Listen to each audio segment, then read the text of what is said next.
എത്തിയാലും എവിടെ എത്തിയാലും ആരായാലും ഏത് പദവിയിലാണെങ്കിലും മോനെ എന്റെ സഹോദരങ്ങളെ, നമ്മളിൽ അതവുകളില്ലയോ?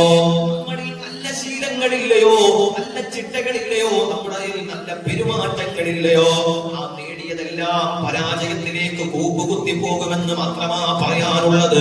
പടച്ചവനെ, ഇന്നത്തെ സമകാലിക സാഹചര്യത്തിൽ നമ്മുടെ മക്കൾക്ക് വിദ്യാഭ്യാസമുണ്ട്, മദ്രസകളിൽ +2 കഴിഞ്ഞ് പഠിക്കുന്നുണ്ട്, 10ാം ക്ലാസ്സിലൊക്കെ പഠിക്കുന്നുണ്ട്, ഖുർആൻ പഠിക്കാൻ വൈദഗ്ധ്യമുണ്ട്, എല്ലാ മേഖലയിലും നമ്മുടെ മക്കൾക്ക് കഴിവുണ്ട്. പക്ഷേ ആ മക്കൾക്ക് അതിനേക്കാളും വിലപിടിപ്പുള്ള അതവ് കൊടുക്കാൻ നമുക്ക് കഴിയാതെ പോകുന്നു. അതിനേറ്റവും വലിയ അടയാളങ്ങളല്ലേ നമ്മുടെ സമൂഹത്തിൽ കണ്ടുകൊണ്ടിരിക്കുന്നത്? അവർ ധരിച്ചിരിക്കുന്ന വസ്ത്രങ്ങളല്ല ഇസ്ലാമിന്റെ മാന്യതയുള്ള വസ്ത്രങ്ങളാ. അവർ തലമറച്ചിട്ടുണ്ട്, അവര് ശരീരം മറച്ചിട്ടുണ്ട്. പക്ഷേ അവരുടെ ശരീരങ്ങൾ പവിത്രമായ വസ്ത്രങ്ങൾ കൊണ്ട് കൂടുമ്പോഴോ അവരുടെ ഹൃദയങ്ങൾക്ക് മാന്യതയില്ല.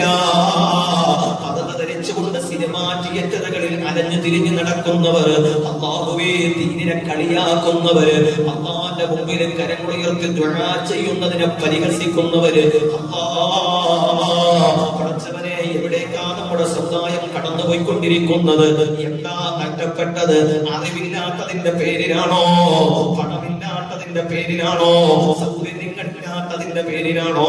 അല്ല, അവരുടെ കൈകളിൽ മാന്യതയില്ല, അവരുടെ ജീവിതത്തിൽ അതവ് ലഭിച്ചിട്ടില്ല, അവരുടെ ജീവിതത്തിൽ ചിട്ടയുള്ള ഒരു രീതി ലഭിച്ചിട്ടില്ല. അതെവിടുന്നാ കിട്ടുക? മദ്രസയിൽ പോയാൽ നമുക്ക് അറിവ് കിട്ടും.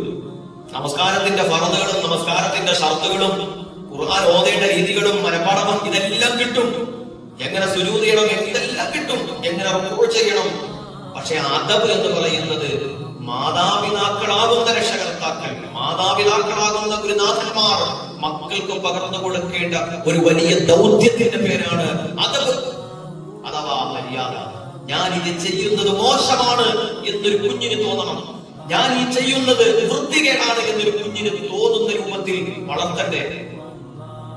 അങ്ങനെയല്ലേ നമ്മൾ ചെയ്യേണ്ടത്? അതുകൊണ്ടല്ലേ നമ്മളൊക്കെയും ഇന്ന് സമൂഹത്തിൽ അപഹാസ്യരാകുന്ന, മോശപ്പെടുന്ന, കാഴ്ചയിൽ വൃത്തികേടെന്ന് തോന്നുന്ന എല്ലാത്തിനെയും നമ്മൾ ഉപേക്ഷിക്കുന്നതും ഒരു കണക്കിന് നമ്മുടെ മാതാപിതാക്കൾ നമ്മൾ ശീലിപ്പിച്ച ചില ശീലങ്ങളല്ലേ? എന്തുകൊണ്ട് അത്തരം അതവുകൾ നമ്മുടെ മക്കളിൽ എത്തുന്നില്ല? അവര് ധരിച്ചതൊക്കെ വസ്ത്രങ്ങളൊക്കെ വെറുതെയാണ്, തല മറച്ചതൊക്കെയും വസ്ത്രങ്ങളാണ്, എല്ലാം ഉണ്ട്. രാവിലെ സുബഹി നിസ്കരിച്ചിട്ടുണ്ട്, ദുഹറുണ്ട്, ദിക്റുണ്ട്, ഹദ്ദാറുണ്ട്, എല്ലാം ഉണ്ട്. പക്ഷേ അതവ് മാത്രമില്ല. അതവില്ലാത്തവൻ ഇബ്ലീസിനെക്കാളും ഏറ്റവും മോശമായ നിലവാരത്തിലേക്കാണ്